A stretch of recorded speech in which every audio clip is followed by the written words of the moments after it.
अख्तर्स educational academy welcomes you all, जो करता है आपके साथ ऐसे टॉपिक पर डिस्कशन जिसका थ्योरेटिकल अप्रोच हार्डली और रेयरली कहीं अवेलेबल हो। आज के वीडियो क्लास में हम जिस टॉपिक पर डिस्कशन करेंगे वो टॉपिक है बायो-सावर्ट लॉ, यानी बायो-सावर्ट का नियम। बायो-सावर्ट लॉ जो magnetic effect of electric current यानी विद्युत धारा के चुंबकीय प्रभाव पर आधारित है, टोटली एक्सपेरिमेंटल रिजल्ट बेस्ड है, यानी जो भी प्रयोग से आया हुआ रिजल्ट है उसी पर यह बेस्ड है। Magnetic effect of electric current यानी विद्युत धारा के चुंबकीय प्रभाव में जिन दो पॉइंट्स पर हम डिस्कस करेंगे उसमें एक पॉइंट है मैग्नेटिक फील्ड और दूसरा है मैग्नेटिक फोर्स। आज हम टोटली डिस्कस करेंगे मैग्नेटिक फील्ड पर और उसमें भी जो बायो-सावर्ट लॉ है उसके लिए उस पर। इससे पहले कि मैग्नेटिक फील्ड पे हम डिस्कस करें, बायो-सावर्ट लॉ को हम यहाँ पर डिस्कशन में लाएं, हम एक टर्म को इंट्रोड्यूस करते हैं। वो टर्म है करंट एलिमेंट यानी धारा अवयव का। करंट एलिमेंट यानी धारा अवयव। मैथमेटिकली हम करंट एलिमेंट को डिफाइन करते हैं करंट, और जिस कंडक्टर से ये पास कर रहा होता है उस कंडक्टर के एक स्मॉल लेंथ के प्रोडक्ट से। थोड़ी देर के लिए सपोज कर लीजिए ये कंडक्टर वो है, ये कंडक्टर जिससे होकर के करंट I पास कर रहा है। तो इस करंट I का और इस कंडक्टर का एक स्मॉल लेंथ जो यहाँ पर हम इस सेक्शन से शो कर रहे हैं, तो ये सेक्शन जो DL या डेल्टा L है इसका I के साथ अगर मल्टीप्लाई करें तो जो प्रोडक्ट होगा वही प्रोडक्ट डिफाइन करेगा करंट एलिमेंट को। तो हम यहाँ पर इसे इक्वल करेंगे I इंटू DL या फिर I इंटू डेल्टा L इससे। तो करंट एलिमेंट हो गया I DL और I डेल्टा L। यहाँ पर जहाँ हम दिखला रहे हैं इस कंडक्टर के लिए ये सेक्शन DL या डेल्टा L, इसके साथ भी अगर हम I को ऐड कर दें और यहाँ पर तो I इंटू DL या I इंटू डेल्टा L हो गया ये करंट एलिमेंट जो यहाँ पर डिफाइन हो रहा है।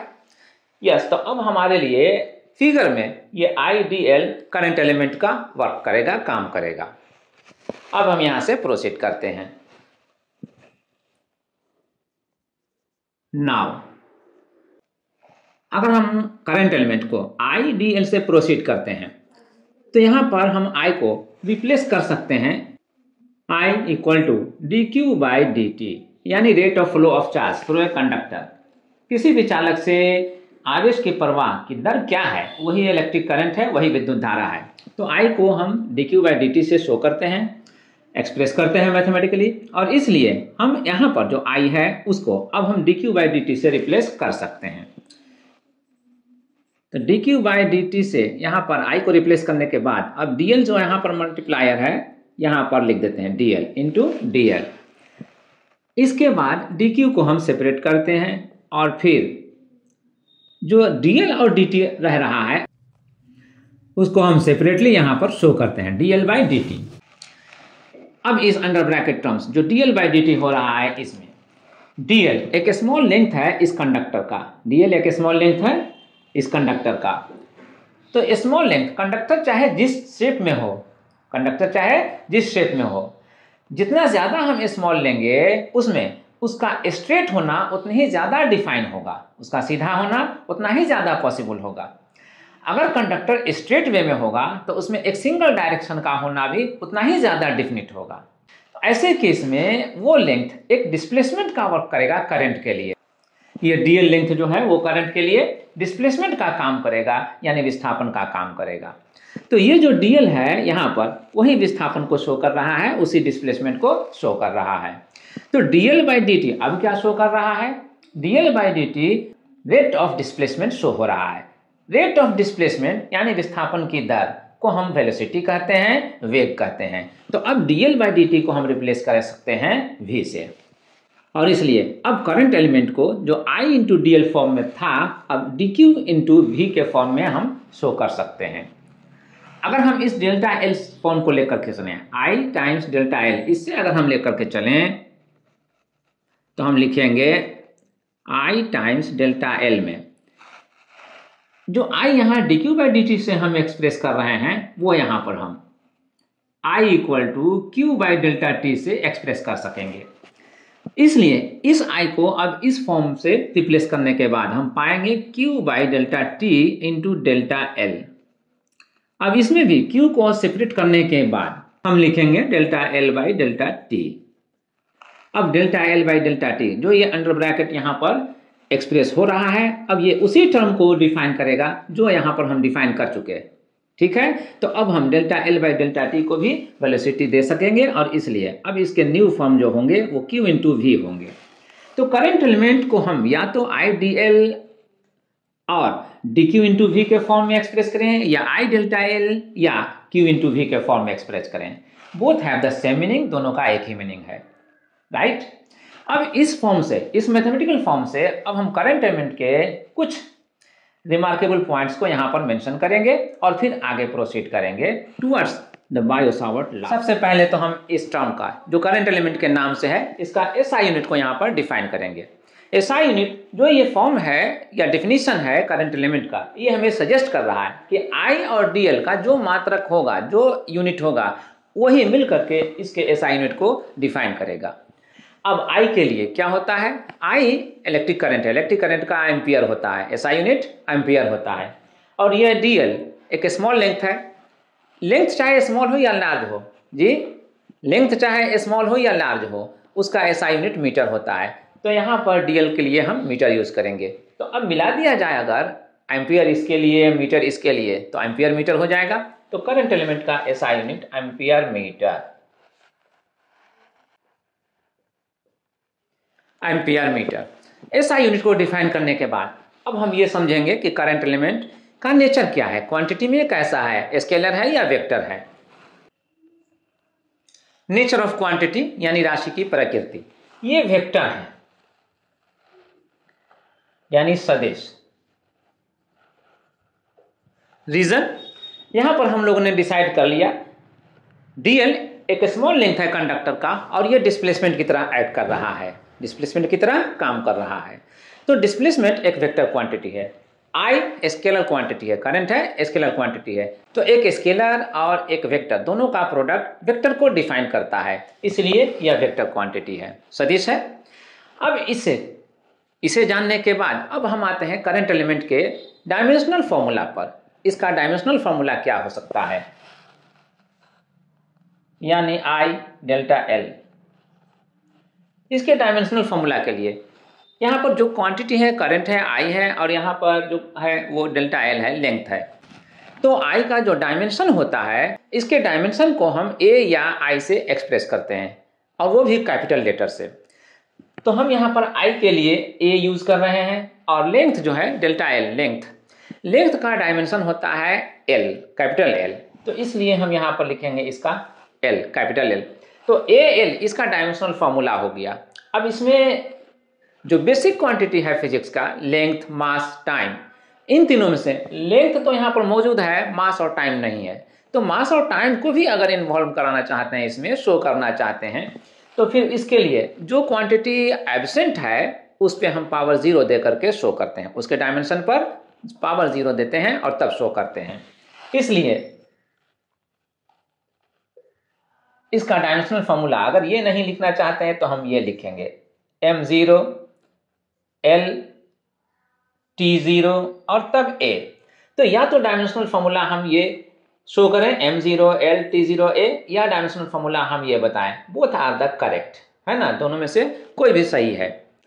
अब इन तीनों को जिसमें हमने SI unit, nature of quantity और dimensional formula of current element लिया, जस्टिफाई किया, इनको जस्टिफाई करने के बाद हम प्रोसीड करते हैं टुवर्ड्स द बायो-सावर्ट लॉ, यानी बायो-सावर्ट के नियम पर, जो आज के लिए मेन टॉपिक है डिस्कशन करने का। अकॉर्डिंग टू दिस लॉ, यानी इस नियम के अनुसार, the magnetic field at a point due to a current element is, यानी किसी धारा अवयव या धारा तत्व के कारण किसी बिंदु पर जो चुंबकीय क्षेत्र होगा वो क्या होगा, हम इसमें डिस्कस करेंगे। हम पहले भी कह चुके हैं कि magnetic effect of electric current में जिस 2 पॉइंट पर हम डिस्कस करेंगे उसमें से एक तो होता है मैग्नेटिक फील्ड और एक होता है मैग्नेटिक फोर्स, लेकिन आज हम जिस पर फोकस करेंगे वो है मैग्नेटिक फील्ड।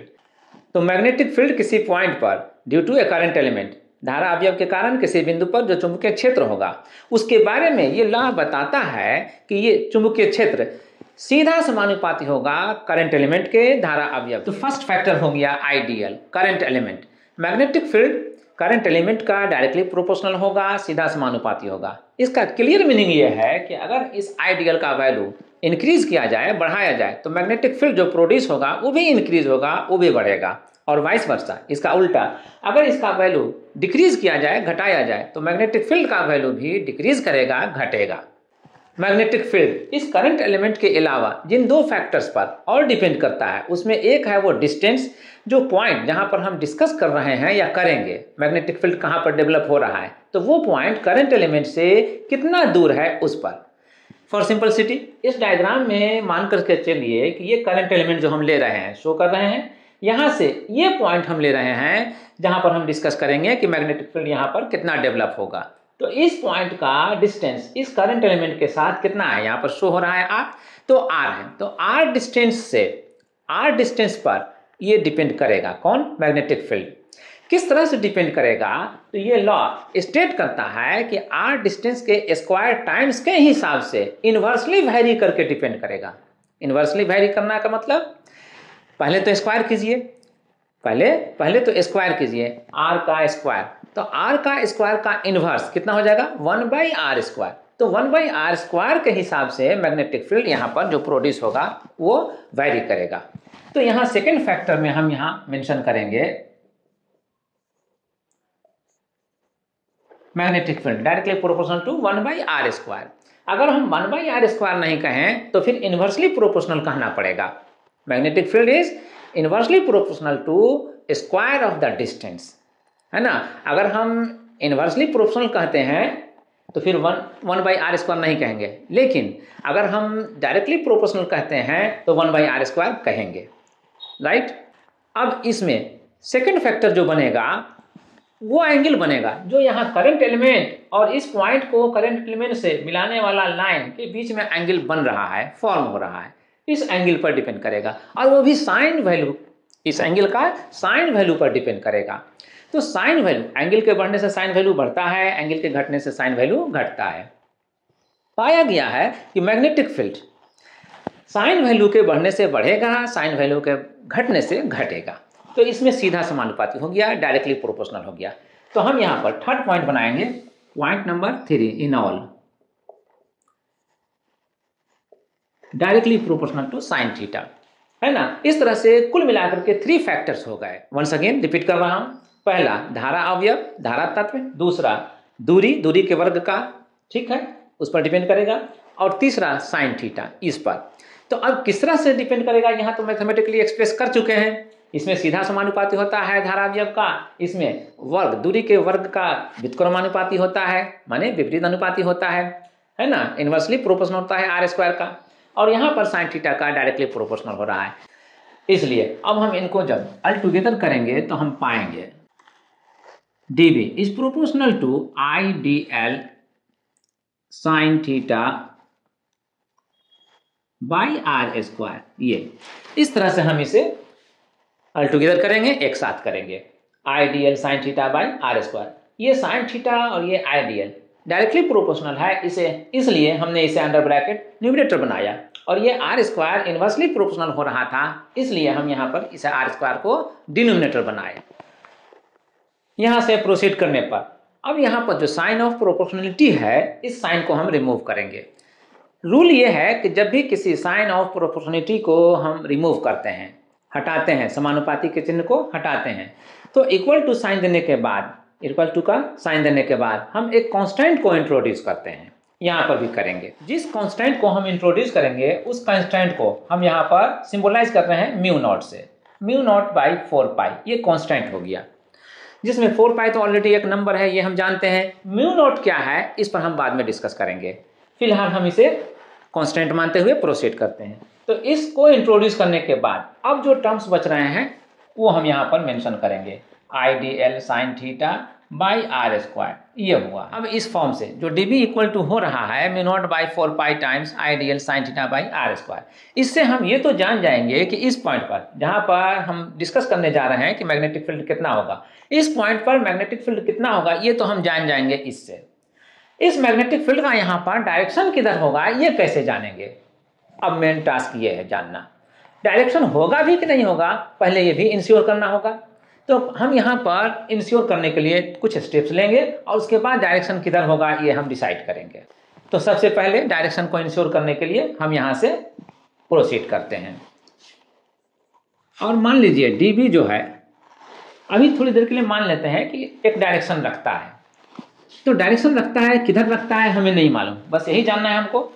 तो इसके लिए हम कोई भी डायरेक्शन जो रखेगा ये, उसके लिए हम मान लेते हैं तो अब जब n कैरेट को हमने इधर इंट्रोड्यूस किया है तो n कैरेट को हम राइट साइड में भी इंट्रोड्यूस करेंगे, ideal sine theta by are square times n caret. तो अब यहाँ पर इस वैल्यू का जो भी वैल्यू होगा इसका इतना मैग्नीट्यूड वाला इसके डायरेक्शन में एक वेक्टर डिफाइन हो जाएगा, ठीक है। तो अब वो वेक्टर का डायरेक्शन किधर होगा उसको इंश्योर करने के लिए, उसको सर्टेन करने के लिए यहाँ से हम प्रोसीड करते हैं। तो dB n caret equal to हम यहाँ पर लिखेंगे μ0/4π टाइम्स आइडियल, आइडियल है यहाँ पर, आइडियल है, आइडियल के बाद साइन थीटा है, लेकिन अभी साइन थीटा ना लिखें और उसके पहले हम यहाँ पर r इंट्रोड्यूस कर दें और तब लिखें साइन थीटा। तो r को इंट्रोड्यूस करने के बदले में हमें डिनोमिनेटर में भी r को इंट्रोड्यूस करना पड़ेगा ताकि ये इक्वलिटी मेंटेन रहे, वो इक्वलिटी जो है। तो पहले से ही यहाँ पर आर स्क्वायर अवेलेबल है, तो आर स्क्वायर के साथ अगर हम यहाँ पर आर लिखते जी, तो आर अगर लिखते तो क्या होता, आर स्क्वायर इंटू आर लिखने से क्या होगा, आर टू द पावर 3 ये हो जाएगा बाय रूल। तो ये आर टू द पावर 3 में कन्वर्ट हो जाएगा। तो यहाँ पर जो आर स्क्वायर हो रहा है, यहाँ पर आर स्क्वायर ना लिखें बल्कि इसको पावर 3 में कन्वर्ट कर दें, तो इसके लिए हम पावर 3 दे देते हैं। अब यहाँ पर μ0/4π times ideal R sine theta by R cube हो गया और यह n कैरेट भी हो गया। अब इस फॉर्म में आने के बाद हमें अब रिकॉल हो रहा है आइडियल और आर को देख करके। यहाँ आइडियल जो ये करंट एलिमेंट को शो कर रहा है, ऑलरेडी करंट एलिमेंट को हम लोग डिसाइड कर चुके हैं, इट्स वेक्टर क्वांटिटी। तो आइडियल को हम रिप्लेस कर सकते हैं किससे, वेक्टर आइडियल से, ठीक है। और आर जो यहाँ आर है, आर को भी हम जो आर यहाँ देख रहे हैं करंट एलिमेंट से इस पॉइंट को मिलाने वाला लाइन सेगमेंट है ये आर लेंथ का। तो इस लेंथ को अगर हम आगे की तरफ प्रोड्यूस करें, बढ़ावें, तो ये भी एक वेक्टर को शो करेगा। तो आइडियल को हम रिप्लेस करेंगे वेक्टर आइडियल से और आर को रिप्लेस करेंगे वेक्टर आर से। जैसे ही ये दो वेक्टर हमारे पास हो जाते हैं, हमें रिकॉल होता है वेक्टर ए और वेक्टर बी। मान लीजिए वेक्टर ए है ये और ये वेक्टर बी है। तो यहाँ पर दो वेक्टर ए और वेक्टर बी को देखने के बाद हमें याद आता है दो वेक्टर का प्रोडक्ट। एक जो प्रोडक्ट है वो डिफाइन होता है वेक्टर ए वेक्टर बी का डॉट प्रोडक्ट, और ये डिफाइन होता है ए बी कॉस थीटा से। और एक जो प्रोडक्ट है वेक्टर ए और वेक्टर बी वो डिफाइन होता है vector A cross vector B से। और ये कैसे डिफाइन होता है, तो A B sine theta times n caret से। थीटा इन दोनों वेक्टर के बीच का एंगल लिया जाता है, थीटा दोनों वेक्टर ए और वेक्टर बी दोनों के बीच का एंगल लिया जाता है। तो इन दोनों प्रोडक्ट्स में जो डॉट प्रोडक्ट हो रहा है vector A dot vector B, A B cos theta से डिफाइन हो रहा है, ये हमारे लिए अनयूजफुल है क्योंकि इस एक्सप्रेशन में थीटा साइन के साथ इन्वॉल्व है, कॉस के साथ नहीं। इसलिए हमारे लिए ये अनयूजफुल है, हम इसे यहाँ पर ड्रॉप करेंगे। और vector A cross vector B जो डिफाइन हो रहा है A B sine theta dot n caret से, ये हमारे लिए यूजफुल है क्योंकि थीटा के साथ जो साइन यहाँ पर है वही यहाँ पर भी है, थीटा के साथ साइन ही इन्वॉल्व है। तो हम अब इसी को फोकस में लाएंगे। अब यहाँ पर फोकस में लाने के लिए हम दो वेक्टर को यहाँ पर एज डायग्राम यहाँ पर रफली शो करते हैं। दोनों वेक्टर को, वेक्टर ए और वेक्टर बी को, दोनों को हमने यहाँ पर रफली स्केच कर दिया है, शो कर दिया है विद द एंगल थीटा। ये थीटा दोनों के बीच का एंगल है। अब हम यहाँ पर vector A cross vector B equal to A B sine theta dot n caret जो यहाँ पर आ रहे हैं, देख रहे हैं कि ये डिफाइन हो रहा है इसी तरह से, कौन, vector A cross vector B. तो इसमें n कैरेट क्या है, हमें इस पर गौर करना है। एन कैरेट जो आता है इसमें बाय डेफिनेशन वो वेक्टर के डायरेक्शन में यूनिट वेक्टर है जो वेक्टर ए और वेक्टर बी दोनों पर परपेंडिकुलर होता है। या ये भी कह सकते हैं कि यह एन कैरेट उस प्लेन पर परपेंडिकुलर होता है जो प्लेन दोनों वेक्टर ए और वेक्टर बी दोनों को ही अपने अंदर रखता हो। थोड़ी देर के लिए मान लीजिए ये बोर्ड का प्लेन है। बोर्ड के प्लेन में ये वेक्टर ए और वेक्टर बी यहाँ पर शो हो रहा है। तो यहाँ वेक्टर ए और वेक्टर बी जब शो हो रहा है तो बोर्ड का प्लेन ही इन दोनों वेक्टर को रखने वाला हो गया। तो अब इस बोर्ड के प्लेन पर जो परपेंडिकुलर होगा उस परपेंडिकुलर के डायरेक्शन में यह एन कैरेट शो किया जा रहा है या होगा। थोड़ी देर के लिए हम मान लेते हैं ये यहाँ पर रखते हैं, ठीक है। तो ये पेन ऐसे जब हम रख रहे हैं इसको तो ये बोर्ड के प्लेन में परपेंडिकुलर हो गया, यस। तो इसी डायरेक्शन में यह एन कैरेट जो है यूनिट वेक्टर वो होगा, ठीक है। तो अब इस डायरेक्शन को जो ऐसे आ रहा है इस डायरेक्शन को हम इस बोर्ड के प्लेन में कैसे शो करें, तो इसके लिए हम एक डॉटेड लाइन को हम यहाँ पर ड्रा करेंगे और उसी को हम एज्यूम करेंगे वो इस पेन के डायरेक्शन में होगा। तो ये हो गया डॉटेड लाइन जो एन कैरेट को शो कर रहा है। अब ये जो डॉटेड लाइन है एन कैरेट को शो करने वाला यही वेक्टर हो गया वेक्टर ए पर और वेक्टर बी पर दोनों पर परपेंडिकुलर। इसको हम शो करते हैं ऐसे, बी के साथ हम ये साइन दे देते हैं तो बी पर परपेंडिकुलर ये शो हो जाता है। और अगर ऐसे और ऐसे शो करते हैं वेक्टर ए के साथ एन कैरेट को तो वेक्टर जो एन कैरेट हो रहा है यह वेक्टर ए पर परपेंडिकुलर माना जाएगा। अब यह जो एन कैरेट है वो वेक्टर ए और वेक्टर बी दोनों पर ही परपेंडिकुलर है, हमें यही सपोज करना है, यही एज्यूम करना है। अब इसके बाद हम यहाँ पर आते हैं वेक्टर ए और वेक्टर बी के साथ ये जो थीटा है ये थीटा एक रोटेशनल इफेक्ट है।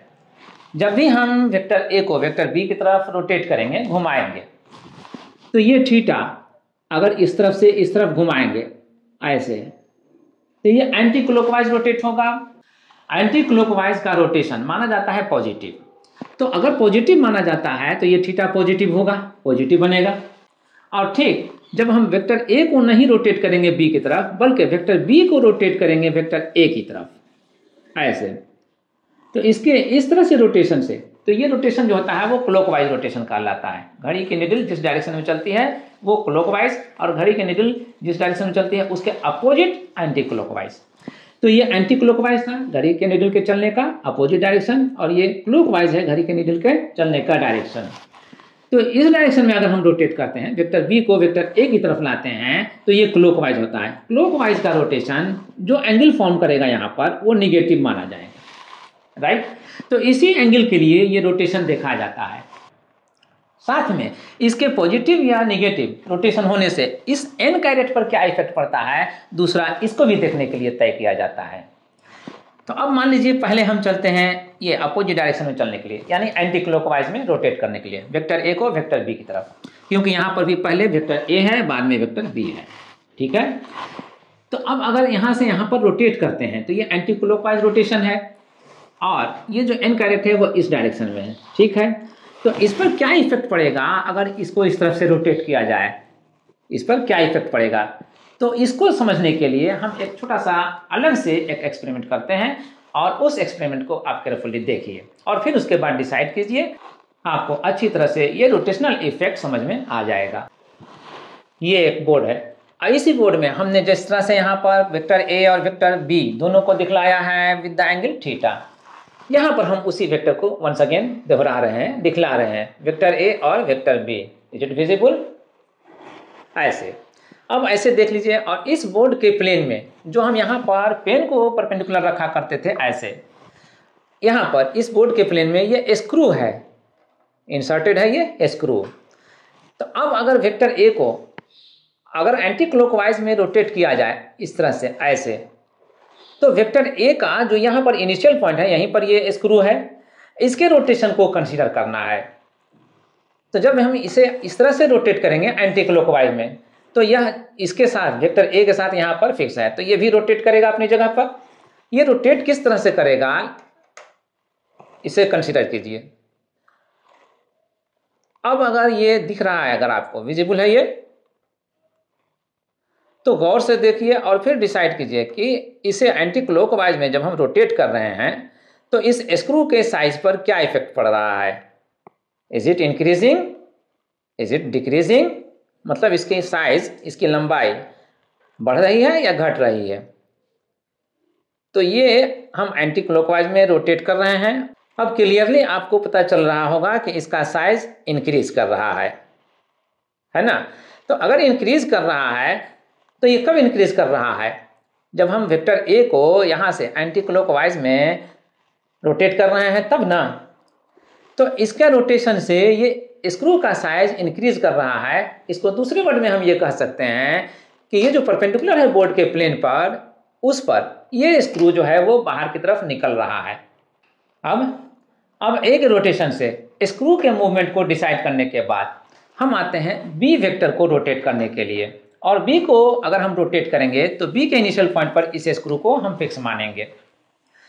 जब बी को हम रोटेट करेंगे ए की तरफ तो इसका रोटेशन क्लॉकवाइज होगा, इसका रोटेशन क्लॉकवाइज होगा। तो अब इसके क्लॉकवाइज रोटेट करने से इस स्क्रू का भी रोटेशन क्लॉकवाइज होगा। अगर इसका रोटेशन विजिबल है तो इसके रोटेशन को केयरफुली वॉच कीजिए। इसके रोटेट करने से साइज ऑफ स्क्रू के साइज पर क्या इफेक्ट पड़ रहा है उसको नोटिस कीजिए। क्लियरली आपको लग रहा होगा कि यहाँ पर स्क्रू का साइज डिक्रीज कर रहा है, इंक्रीज करने के बजाय डिक्रीज कर रहा है, घट रहा है। तो डिक्रीज करने से हम क्या कंक्लूड करते हैं, डिक्रीज करने से हम ये कह सकते हैं, इंटरप्रेट कर सकते हैं कि जो पोर्शन बोर्ड के प्लेन के बाहर था, स्क्रू का जो पोर्शन बोर्ड के प्लेन के बाहर था, क्लॉकवाइज में रोटेट करने से उसका कुछ पोर्शन बोर्ड के प्लेन के अंदर चला गया। बोर्ड के प्लेन के बाहर जो पोर्शन इंक्रीज कर रहा था वो तब था जब वेक्टर ए को एंटी क्लॉकवाइज में रोटेट करा रहे थे। तो एंटी क्लॉकवाइज में रोटेट कराने से स्क्रू का साइज इंक्रीज कर रहा था। स्क्रू के साइज इंक्रीज करता हुआ जो आ रहा था वो बोर्ड के प्लेन के बाहर आ रहा था। उसी डायरेक्शन को हम यहाँ पर एन कैरेट से इस डायरेक्शन में शो कर रहे हैं। तो अब जब ए को नहीं बी को रोटेट कर रहे हैं क्लॉकवाइज में, तो बी को क्लॉकवाइज में रोटेट करने से यहाँ पर स्क्रू का मूवमेंट जो हो रहा था वो क्लॉकवाइज हो रहा था। क्लॉकवाइज में मूव करने से इस स्क्रू का साइज इंक्रीज करने के बजाय डिक्रीज किया। डिक्रीज करने का मतलब बोर्ड के प्लेन के अंदर चला गया, है ना। इसका कुछ पोर्शन बोर्ड के प्लेन के अंदर चला गया। इसका अंदर जाना कहलाता है निगेटिव। और इस फिगर में एन कैरेट को अब हम जब दिखलाएंगे, जब बी को ए के डायरेक्शन में रोटेट करेंगे तब उसके लिए इस एन कैरेट को अब ऊपर ना दिखला करके अब इसे दिखलाएंगे इसके अपोजिट नीचे की तरफ, राइट। इसलिए अब इसे हम नीचे के डायरेक्शन में भी दिखला करके फिर आगे प्रोसीड करते हैं। ये डायरेक्शन जो डॉटेड लाइन से शो हो रहा है वो स्क्रू के बोर्ड के प्लेन के अंदर जाने को शो कर रहा है। इसलिए हम यहाँ पर माइनस एन कैरेट से शो करेंगे, राइट। तो बोर्ड के प्लेन के परपेंडिकुलर आउटवर्ड आने का डायरेक्शन पॉजिटिव और बोर्ड के प्लेन के अंदर जाने का डायरेक्शन नेगेटिव, ये डिसाइड हो गया। तो बाहर जाने वाला डायरेक्शन अगर होगा उसको हमें सिंबलाइज करना होगा, तो इन सर्किल डॉट दे करके हम शो करते हैं। और अंदर जाने वाला डायरेक्शन जो होगा बोर्ड के प्लेन के अंदर या किसी भी प्लेन के अंदर, बाहर जाना या अंदर जाना, उसके लिए हम यहाँ पर इन सर्किल करके क्रॉस का साइन शो करते हैं। अब इस फैक्ट को रियलाइज करने के बाद, समझने के बाद वंस अगेन हम आते हैं यहाँ पर आइडियल आर है। जिस तरह से vector A cross vector B में ए भी है तो ए मैग्नीट्यूड है वेक्टर ए का और बी मैग्नीट्यूड है वेक्टर बी का, उसी तरह से आइडियल जो करंट एलिमेंट का मैग्नीट्यूड है, एक्चुअली हम लोग डिसाइड कर चुके हैं कि करंट एलिमेंट एक वेक्टर क्वांटिटी है, एक वेक्टर क्वांटिटी है। तो हम इसमें आइडियल को हम रिप्लेस कर सकते हैं वेक्टर आइडियल से, और जो वेक्टर बी की जगह पर है वो आर है, तो आर को हम रिप्लेस कर सकते हैं वेक्टर आर से। इस डायग्राम में इस लेंथ को जो यहाँ पर आर देख रहे हैं, इसको यहाँ से यहाँ एक्चुअली हम प्रोड्यूस करेंगे वेक्टर आर। इस आर को प्रोड्यूस करके यहाँ पर हमने शो किया वेक्टर आर। अब ये आइडियल जो वेक्टर बनेगा वो वेक्टर आइडियल को भी हम यहाँ पर शो करेंगे।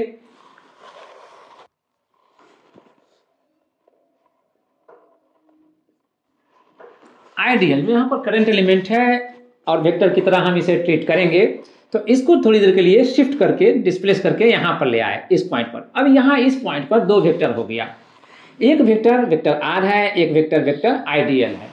ये वेक्टर आर यहाँ पर इससे कंपेयर करें तो हम पाएंगे कि ये ए की जगह पर जा रहा है, ठीक है। और आइडियल जो यहाँ पर है वहाँ इसमें ये बी की जगह पर हो रहा है।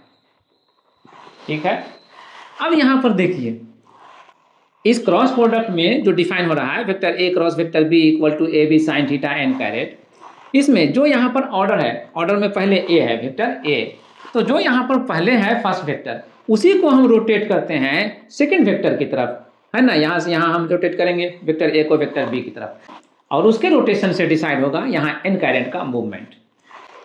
अगर ये क्लॉकवाइज हो रहा है रोटेशन तो N caret perpendicular to the plane containing the vector A and vector B, उस प्लेन पर अंदर की तरफ होगा। यही डिसाइड किया था इस फिगर में। तो हम इसी फिगर से अब हम यहाँ पर इस पर कंसीडर करेंगे और फाइनली यहाँ पर हम इसे कंपेयर करेंगे, यानी यहाँ पर इसे डिसाइड करने के लिए लाएंगे। यहाँ पर एक वेक्टर जो आइडियल हो रहा है, यहाँ वेक्टर एक आर हो रहा है, दोनों के बीच का एंगल, यहाँ जो एंगल है यही एंगल यहाँ पर फॉर्म होगा थीटा। ठीक है, तो अब देखिए यहाँ पर किसको हमें किसकी तरफ रोटेट करना है डिसाइड करने के लिए पहले इसे हम वेक्टर फॉर्म में ले आते हैं।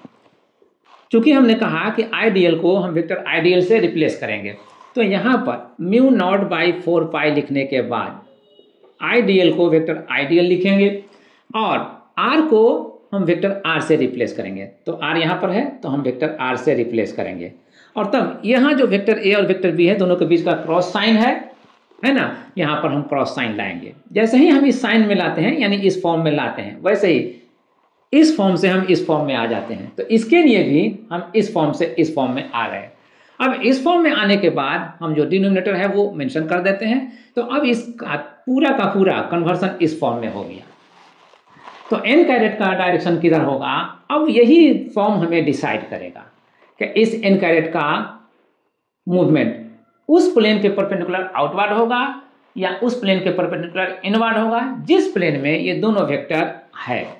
अभी हम वो प्लेन किसको मान रहे हैं, बोर्ड का प्लेन को, इसलिए तो यहाँ पर दे रहे हैं वेक्टर आइडियल और वेक्टर आर।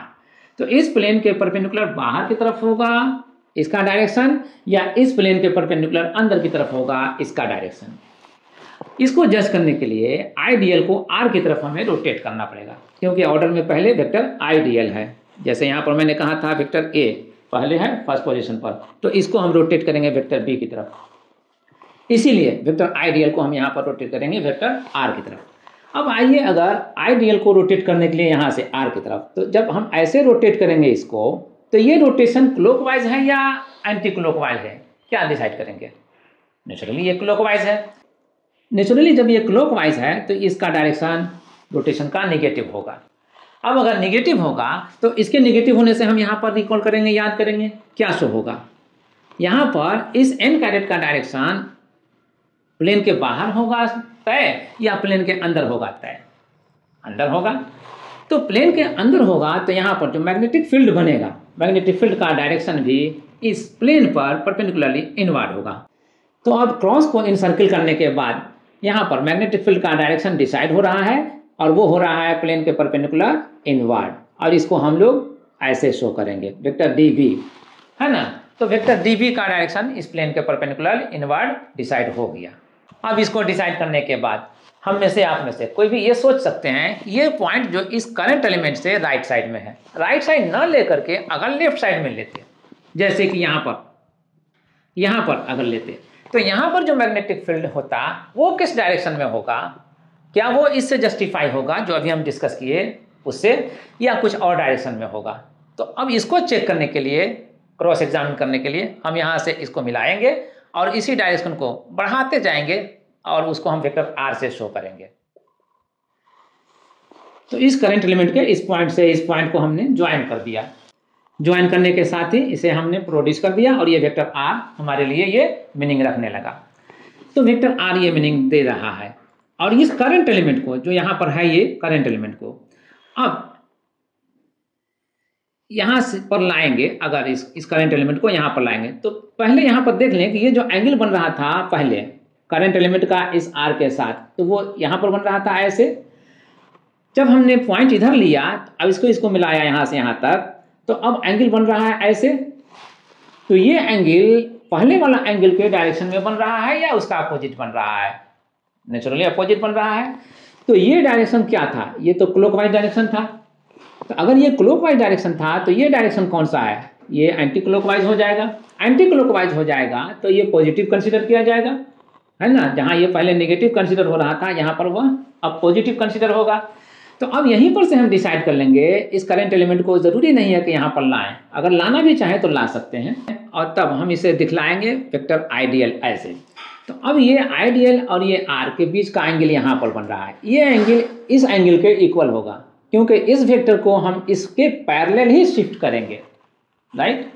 तो पैरेलल शिफ्ट करने से ये एंगल यहाँ पर जो बनेगा, जो भी वो यहाँ पर बनने वाला एंगल के ही इक्वल होगा। तो मान लीजिए यहाँ पर थीटा बन रहा था तो यहाँ पर भी थीटा बनेगा, ठीक। तो बहरहाल अब आइडियल को हमें रोटेट करना है ना। यहाँ पर ऑर्डर में पहले तो आइडियल ही है, तो आइडियल को आर की तरफ रोटेट करना है, आइडियल को आर की तरफ रोटेट करना है। आइडियल को आर की तरफ रोटेट करने से ये एंटी क्लॉकवाइज में एंगल बन रहा है, रोटेशन पॉजिटिव होगा। रोटेशन पॉजिटिव होने से यहाँ पर जो यूनिट कैरेट एन कैरेट है, इसका डायरेक्शन किधर डिसाइड हो रहा है, इस प्लेन का, जिस प्लेन में आइडियल वेक्टर और आर वेक्टर है, इस प्लेन के परपेंडिकुलरली आउटवर्ड, और ये प्लेन है बोर्ड का प्लेन। तो इस डायरेक्शन को जो आउटवर्ड होने जा रहा है उसको हम किससे शो करेंगे, ये डॉटेड इन सर्किल से। तो डॉटेड इन सर्किल से हम शो करेंगे, तो यहाँ पर शो कर दिया। यही डायरेक्शन मैग्नेटिक फील्ड का डायरेक्शन होगा। मैग्नेटिक फील्ड का डायरेक्शन होगा तो हम इसे इस तरह से शो कर सकते हैं, यस। तो यहाँ पर तय हुआ कि यहाँ पर बनने वाला मैग्नेटिक फील्ड का डायरेक्शन बोर्ड के प्लेन के परपेंडिकुलर आउटवर्ड, ठीक है। जिस तरह से यहाँ पर हुआ था तय कि मैग्नेटिक फील्ड का डायरेक्शन बोर्ड के प्लेन के परपेंडिकुलर इनवर्ड, यहाँ पर आउटवर्ड, यहाँ पर इनवर्ड, ये डिसाइड हो गया। Now we have understood the fact, ठीक है। अब हम अच्छी तरह से इसे समझ गए हैं। अब इस डायरेक्शन को डिसाइड करने के बाद वंस अगेन हम यहाँ पर आते हैं, जो dB n कैरेट हमने लिखा था उसके लिए, ये यूनिट वेक्टर है उस डायरेक्शन में जो डायरेक्शन इस प्लेन पर परपेंडिकुलर हो रहा था, ठीक है। तो अब हम इसको कंबाइंडली हम दे रहे हैं मैग्नेटिक फील्ड का डायरेक्शन, इसके जरिए से मैग्नेटिक फील्ड का डायरेक्शन हम शो कर रहे हैं। तो अब हम इसको कंबाइंडली ऐसे लिख सकते हैं, वेक्टर dB, ठीक है। तो अब ये जो फॉर्म हो रहा है वो वेक्टर dB हो गया। जैसे ही ये फॉर्म आ गया, यहाँ पर ये भी हमें डिसाइड करने में हेल्पफुल हो गया कि ये जो मैग्नेटिक फील्ड है वो एक वेक्टर क्वांटिटी है, और ये जो फॉर्म है ये वेक्टर फॉर्म है, वेक्टर फॉर्म है। तो मैग्नेटिक फील्ड के लिए यह हुआ वेक्टर फॉर्म, यानी सदिश रूप। तो ये मैग्नेटिक फील्ड का वेक्टर फॉर्म हो गया। अब इस फॉर्म को पाते ही डायरेक्शन किधर होता है वो तो हम डिसाइड कर ही लेंगे, और मैग्नीट्यूड क्या होता है या क्या होगा वो भी हमें इससे मिल जाएगा, ठीक है। इन दोनों बातों पर ही मेनली हमारा फोकस था।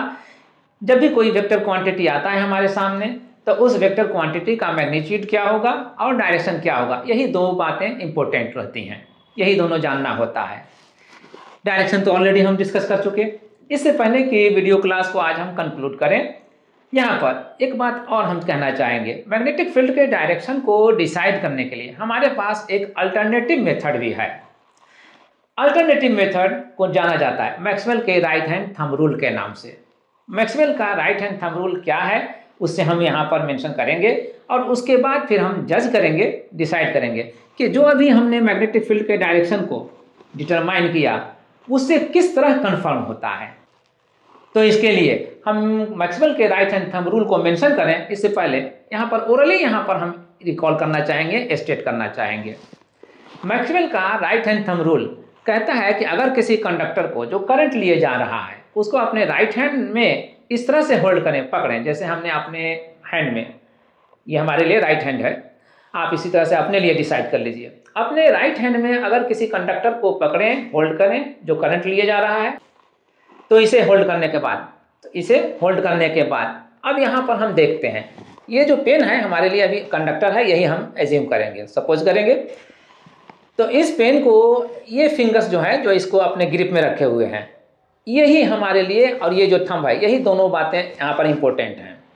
इस थंब को हम सेट करते हैं उस करंट के डायरेक्शन में जो करंट इस कंडक्टर से पास कर रहा हो। मान लीजिए थोड़ी देर के लिए कि ये निब का डायरेक्शन जो है ऊपर की तरफ है, तो ये निब का डायरेक्शन ही करंट फ्लो करने का डायरेक्शन शो कर रहा है, कंडक्टर से करंट फ्लो करने का डायरेक्शन शो कर रहा है। अगर हम इसको ऐसे कर दें तो हमारे लिए राइट टू लेफ्ट हो जाएगा। इसी तरह से आप भी डिसाइड कर सकते हैं।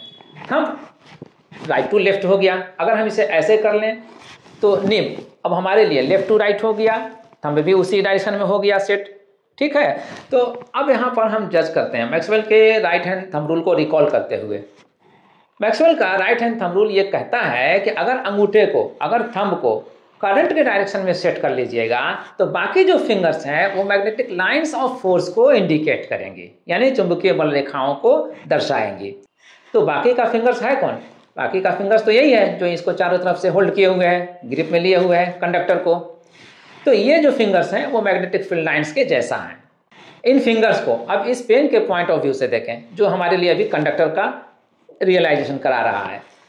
ये पेन के दो तरफ, एक तरफ ये और एक तरफ ये, दो पोर्शन हो रहा है। तो इस तरफ वाला पोर्शन फिंगर का और इस तरफ वाला पोर्शन फिंगर का डिसाइड कीजिए। मेरे लिए ये तरफ, ये साइड का जो पोर्शन है वो राइट साइड है, और फिंगर का ये जो पोर्शन है वो हमारे लिए लेफ्ट साइड को डिसाइड कर रहा है। तो अब हम इसी के हिसाब से उस पॉइंट को डिसाइड करेंगे कि इस कंडक्टर के राइट साइड का पॉइंट हम ले रहे हैं मैग्नेटिक फील्ड के डायरेक्शन को जानने के लिए, या लेफ्ट साइड के पॉइंट्स को हम ले रहे हैं मैग्नेटिक फील्ड के डायरेक्शन को जानने के लिए। फॉर एग्जाम्पल यहीं पर आते हैं और तब यहाँ पर डिसाइड करते हैं। जो पॉइंट ले रहे थे फर्स्ट टाइम हम ये ले रहे थे, यहाँ पर मैग्नेटिक फील्ड के डायरेक्शन को डिसाइड करने के लिए ले रहे थे। ये पॉइंट इस कंडक्टर से, इस करंट एलिमेंट से राइट साइड है, और जब हमने इस पॉइंट को लिया तो ये पॉइंट इस कंडक्टर से लेफ्ट साइड का हो रहा है। तो पहले हम इस पॉइंट पर डिस्कस कर लेते हैं और इसको जो हमने डिसाइड किया था मैग्नेटिक फील्ड के डायरेक्शन को, इसको हम कंफर्म करते हैं। ठीक है, यहाँ पर लाते हैं ये कंडक्टर। अब लाने के बाद मैग्नेटिक फील्ड का डायरेक्शन किधर होगा ये जानने के लिए ये फिंगर्स जो है, अब देखते हैं कि इस कंडक्टर के राइट साइड में ये पॉइंट आ रहा है, तो राइट साइड वाला है। तो अब फिंगर्स के डायरेक्शन को देखिए, जो इसको होल्ड किए हुए कंडक्टर को, ये इस तरह से आ रहा है घूमते हुए इसको पकड़ने के लिए। तो इस तरह से आने का मतलब ये है कि ये फिंगर्स इंडिकेट कर रहा है इस पॉइंट पर अंदर की तरफ जाने को, इस पोर्शन से अंदर की तरफ जाने को इंडिकेट कर रहा है। क्लियर? तो यहां पर मैग्नेटिक फील्ड का direction perpendicularly into the plane of the board होगा। यही हमने यहां पर डिसाइड किया था, जो इन सर्किल करके क्रॉस से दिखला रहे हैं। तो यहां पर कंफर्म हुआ या जस्टिफाई हुआ, ये भी कह सकते हैं। जो हमने मैग्नेटिक फील्ड के डायरेक्शन को डिसाइड कर रखा था वह यहां पर कंफर्म हुआ, जस्टिफाइड हुआ। अब आते हैं इस पॉइंट पर। इस पॉइंट पर भी पकड़िए, ये पॉइंट चूंकि इस कंडक्टर से लेफ्ट साइड है, तो इस बार अब ये लेफ्ट साइड वाला पोर्शन, इस कंडक्टर से लेफ्ट साइड वाला पोर्शन ही हमारे लिए डिसिसिव होगा, है ना। यही डिसाइड करेगा हमारा कि यहाँ पर मैग्नेटिक फील्ड का डायरेक्शन क्या हो रहा है। यहाँ पर अब रखते हैं, तो इस कंडक्टर से लेफ्ट साइड वाला पोर्शन ये इंडिकेट कर रहा है, बता रहा है, ये फिंगर जो ऐसे घूमते हुए जा रहा था, अब यहाँ पर ये बाहर की तरफ निकलता हुआ दिख रहा है। नहीं, ये पोर्शन जो अंदर की तरफ यहाँ पर जा रहे हैं वो दिख रहा था, ये इस पोर्शन की बात कर रहे हैं। लेकिन अब हम बाएं साइड वाला पोर्शन की बात करेंगे कि ये फिंगर का पोर्शन अब बाहर की तरफ निकलता हुआ दिख रहा है। तो जब हम यहाँ से कंफर्म हो रहे हैं कि ये बाहर की तरफ दिख रहा है, तो इस पॉइंट पर आने वाला मैग्नेटिक फील्ड का डायरेक्शन बाहर की तरफ डिसाइड होगा। और यही हमने डायरेक्शन को डिसाइड किया था, जो परपेंडिकुलर हो रहा था प्लेन के, उस प्लेन के जिस प्लेन में ये करंट एलिमेंट वेक्टर था और ये वेक्टर आर था, उस प्लेन के परपेंडिकुलर ये बाहर की तरफ डिसाइड हो रहा था। तो इस तरह से मैक्सवेल के राइट हैंड थंब रूल से यहाँ पर दोनों जगहों पर हमने यहाँ पर कंफर्म कर लिया और जस्टिफाई भी कर लिया। तो मैक्सवेल के राइट हैंड थंब रूल को समझने के बाद अब हम कह सकते हैं कि किसी भी पॉइंट पर मैग्नेटिक फील्ड के डायरेक्शन को जानने के लिए हमारे पास दो मेथड हैं। मेथड नंबर 1 क्रॉस प्रोडक्ट का रूल, और मेथड नंबर 2 मैक्सवेल का राइट हैंड थंब रूल। किसी भी पॉइंट पर मैग्नेटिक फील्ड का डायरेक्शन क्या होगा ये डिसाइड करने के लिए हम इन्हीं दोनों में से किसी एक को टेकअप करेंगे। अब ये हम आपके ऊपर ड्रॉप करते हैं, आपके ऊपर छोड़ते हैं कि आपके लिए कौन सा सिंपल है, और यहाँ से प्रोसीड करते हैं हम मैक्सवेल के राइट हैंड थंब रूल को लिटरल मीनिंग देने के लिए। तो ये है Maxwell's right hand thumb rule. ये स्टेट कर रहा है कि if we hold a current carrying conductor in our right hand and set the thumb in the direction of the electric current passing through it, then the remaining fingers show the direction of magnetic field lines.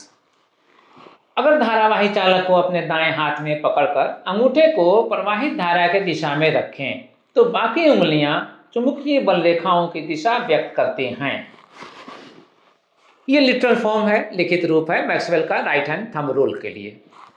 हम इस पर already explain कर चुके हैं, explanation दे चुके हैं, इसलिए और इस पर अब डिस्कस करना ज़रूरी नहीं है। इससे पहले कि अब हम वीडियो क्लास को कंक्लूड करें, जो मैग्नेटिक फील्ड का जो एक्सप्रेशन आया था, चाहे वो वेक्टर फॉर्म आया हो, चाहे वो स्केलर फॉर्म आया हो, उसमें जो टर्म्स हैं उसको भी यहाँ पर लिटरल वे देते हैं, लिटरल फॉर्म देते हैं। और इन पर्टिकुलर जो उसमें कांस्टेंट को हमने इंट्रोड्यूस किया था उस पर हम थोड़ा डिस्कस करते हैं और तब जाकर के आज के वीडियो क्लास को ओवर करते हैं। जो मैग्नेटिक फील्ड के लिए हमने एक्सप्रेशन लिया था, मैथमेटिकल एक्सप्रेशन, वो यही था, dB = μ0/4π times ideal sine theta by are square. ठीक है, बायो-सावर्ट लॉ से यही फॉर्म हमें मिला था या मिलता है। इसमें आइडियल क्या है, आर क्या है और थीटा क्या है, इसमें हम पहले इसको फोकस करते हैं। आइडियल करंट एलिमेंट है यानी धारा अवयव, r distance of the point, distance of the point from the current element यानी धारा अवयव से बिंदु की दूरी, और theta angle between ideal and r यानी आइडियल और आर के बीच कोण। इतने एक्सप्लेनेशन के साथ अब हमारा मेन फोकस है उस टर्म पर जो आया था एज ए कांस्टेंट, इंट्रोड्यूस हुआ था, और वो है वो ये म्यू नॉट पर अब हमारा फोकस रहेगा। तो ये है म्यू नॉट का इंट्रोडक्शन। क्या है ये? A constant called magnetic permeability of vacuum और एयर, यानी निर्वात या वायु की चुंबकीय पारगम्यता या चुंबकशीलता नियतांक। अब ये जो टर्म है मैग्नेटिक परमिएबिलिटी, ये क्या है, इसको हम यहाँ पर डिस्कस करें थोड़ा। मैग्नेटिक परमिएबिलिटी एक प्रॉपर्टी है। यह मैग्नेटिक परमिएबिलिटी जो प्रॉपर्टी है वो अलाउ करता है मैग्नेटिक फील्ड को एग्जिस्ट करने का। किस मीडियम में कितना मैग्नेटिक फील्ड एग्जिस्ट करेगा, कितना डेवलप होगा, कितना प्रोड्यूस होगा, उसी को अलाउ करने वाला ये कांस्टेंट है। ठीक है, मीडियम पर ये डिपेंड करता है। तो मीडियम अगर हम वैक्यूम या एयर लेते हैं तो इस मीडियम के लिए इस कांस्टेंट को म्यू नॉट से शो करते हैं, राइट। तो मैग्नेटिक परमिएबिलिटी ऑफ वैक्यूम और एयर को ये शो कर रहा है म्यू नॉट। ठीक है, तो इसी को यहाँ पर निर्वात या वायु कहा गया है, चुंबकीय पारगम्यता के लिए या चुंबकशीलता नियतांक के लिए। अब इसे समझने के बाद अब हम देखते हैं कि म्यू नॉट जो यहाँ पर आया है, क्या इसका कोई यूनिट भी होता है या ये विदाउट यूनिट है। अगर हम इसके यूनिट को डिसाइड करना चाहते हैं तो इसके यूनिट को डिसाइड करने के लिए यहाँ से इस फॉर्म से ही हम सबसे पहले म्यू नॉट को हम सेपरेट करते हैं। सेपरेट करेंगे कब? तो सेपरेट करने पर म्यू नॉट जो होगा आएगा, वो म्यू नॉट को छोड़ करके बाकी सारे टर्म्स को यहाँ से राइट साइड से लेफ्ट साइड ले जाएंगे और तब लिखा जाएगा dB इंटू आर स्क्वायर। जो आर स्क्वायर यहाँ डिनोमिनेटर है, इधर आने पर न्यूमरेटर बनेगा, राइट साइड से लेफ्ट साइड जाने पर न्यूमरेटर बनेगा, इसलिए यहाँ पर आर स्क्वायर लिखा। और यहाँ पर आइडियल जो न्यूमरेटर है वो यहाँ पर डिनोमिनेटर बनेगा। रहा सवाल साइन थीटा का और 4π का। साइन थीटा और 4π, साइन थीटा में थीटा के किसी भी एंगल के लिए साइन थीटा एक नंबर है, प्योर नंबर, और 4π ऑलरेडी नंबर है, ये हम जानते हैं। तो अब हम साइन थीटा और 4π को राइट साइड से लेफ्ट साइड ले जाएं ना लाएं, इट्स नॉट मैटर, कोई मायने नहीं है इसका। और तब म्यू नॉट का जो यूनिट डिसाइड होगा वो सिर्फ इसी से डिसाइड होगा। तो डिसाइड करने के लिए यहाँ पर हमको मैग्नेटिक फील्ड का यूनिट जानना चाहिए, आर जो डिस्टेंस है उसका यूनिट जानना चाहिए, आइडियल जो करंट एलिमेंट है इसका यूनिट जानना चाहिए। इसमें आर और आइडियल का यूनिट तो हम जानते हैं, मैग्नेटिक फील्ड का यूनिट क्या होता है ये अभी तक हमने इस पर डिस्कस नहीं किया है। मैग्नेटिक फील्ड का ऐसा यूनिट होता है टेस्ला। ठीक है, तो टेस्ला अगर हम इसको दे देते हैं तो फिर यह टेस्ला, और डिस्टेंस के लिए मीटर होता है तो स्क्वायर है तो मीटर स्क्वायर होगा, और मीटर स्क्वायर होगा अगर तो बाई में लिखा जाएगा। आइडियल के लिए एम्पियर मीटर होता है तो एम्पियर मीटर हम इसे लिखेंगे। अब इसमें सिंप्लीफाई करने पर, है ना, अब इसे सिंप्लीफाई करने पर ये मीटर और इस मीटर का स्क्वायर कैंसिल हो सकता है तो कैंसिल कर दीजिए। कैंसिल करने के बाद जो यूनिट ला सकता है बचेगा उसको हम पढ़ेंगे टेस्ला मीटर पर एम्पियर। तो इसीलिए म्यूनिट का एसआई यूनिट जो होगा टेस्ला मीटर प्रति एम्पियर या टेस्ला मीटर पर एम्पियर मेंशन करने के बाद अब हम यहां पर अंडर रिमार्क्स के लिख दें एसआई यूनिट ऑफ बी, यानी बी का एसआई मात्रक जो होता है वो टेस्ला है, टी।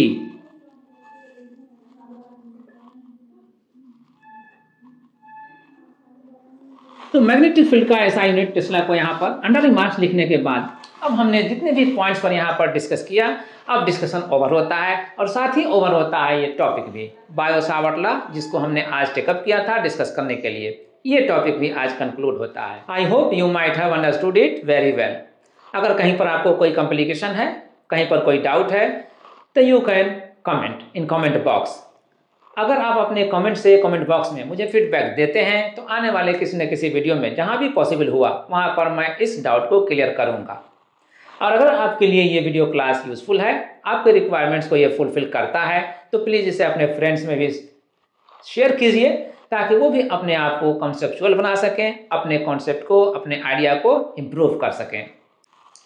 इसी के साथ आज के क्लास को हम ओवर करते हैं, कंक्लूड करते हैं। मिलते हैं फिर किसी वीडियो में, फिर किसी टॉपिक पर डिस्कशन करते हुए। Thank you.